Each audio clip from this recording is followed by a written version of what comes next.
Hey everybody, welcome to the Mike and JD Show YouTube channel. Thank you for being here. I want you to do me a big favor before you check out this clip. I want you to hit the like button. I want you to throw in a comment and make sure you're a subscriber to this channel. And then I want you to share this video with your friends. Help us defeat the algorithm. And then if you like this content and you appreciate this content, please head over to patreon.com/ the Mike and JD Show and support the show. That is how we actually get funded to be able to do this. So we thank you very much for being here. And now enjoy the clip. Competition starting to get thick. It's the click, so I hope you watch your A game. Ain't made no rain. CM Punk. I don't want to spend too much time on CM Punk, but there were some rumors that he would come there. Ibu of Wrestle Purist said that last week, and we talked about it last week, that that there was an offer on the table, and he did get some insight from Punk. Well, he says, I think he said Punk's camp, but we know who's telling him, right? Okay. Let's all be real here. So anyway, he got some insight from Punk, and during that, he was on his podcast. Ibu was of Wrestle Purist. Basically said that he was actually he went there, he spent some time there. He couldn't be too much time away because his dog had surgery. And he talked to a lot of people, talked to some of the top stars, yada yada yada, and that he was very flattered by the offer, and he's not saying no. He said he's not snubbing his nose at it or anything like that. I think the people that are snubbing their nose at it are the people that are online. And I think we're a part of that.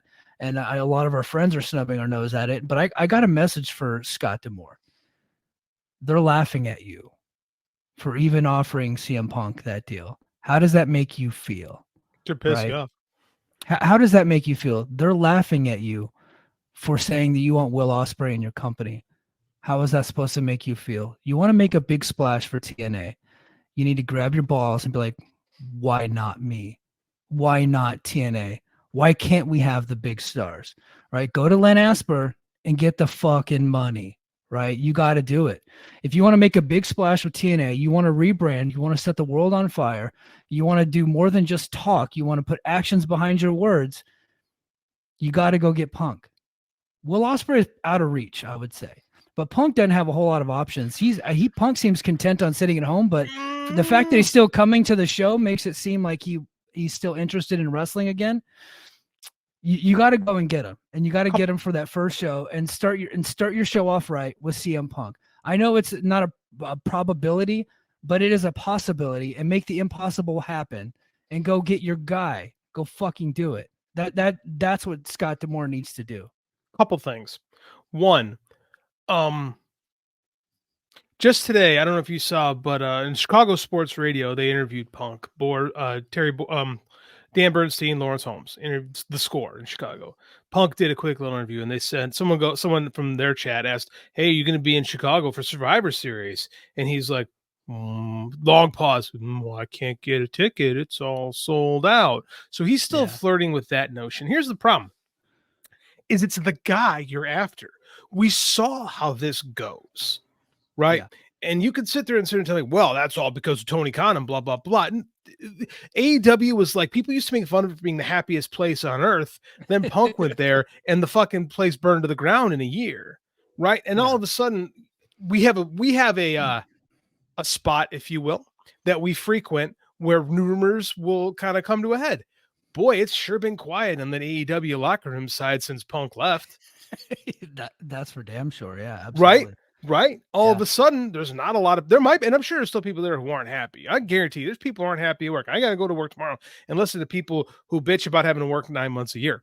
So, I mean, there's always some people bitching about something, but it's the guy everywhere. And it's not just like this just happened in AEW. It also happened in WWE. It also happened on his first run in TNA. It also happened in Ring of Honor. I mean, just wherever he goes, and it's just the idea that he's not really, he's like, oh, well, I'm flattered by the offer. That's what you say when it's like, oh, that's like when you got asked out in high school by someone who you considered below your standards. Well, I'm flattered that you think so much of me, but my heart is going in another direction. And he wants back to assume that I had standards in high school, by the way. Thank you for that.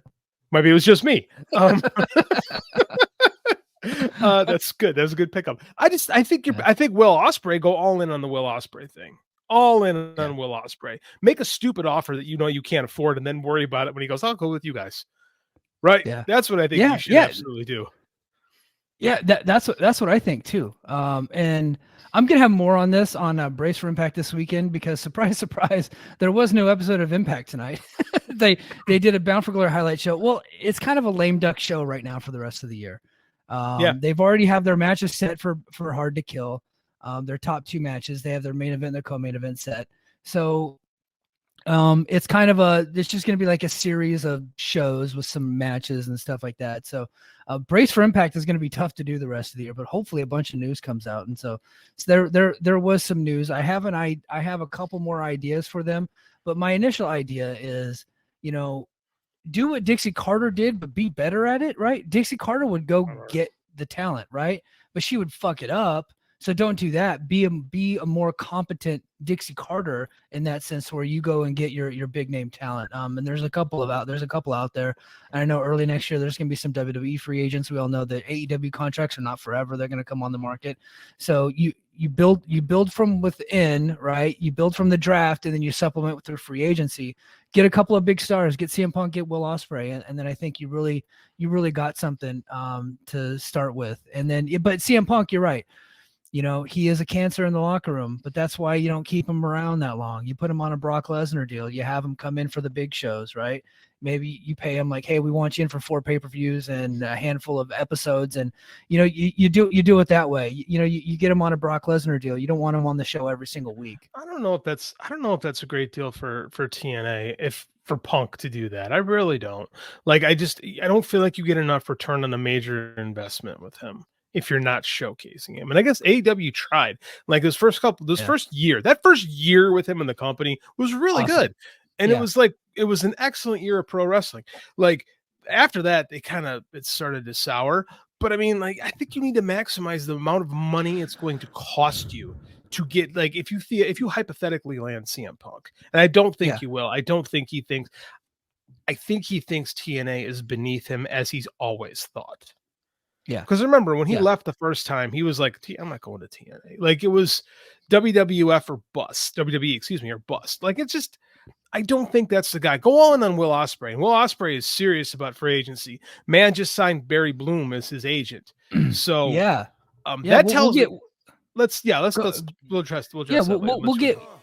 We'll do Will Ospreay is what I have next on my list. So I hope you brought your A game. A made no rain from the track when we unite and spit. This isn't A game. Better bring your A game.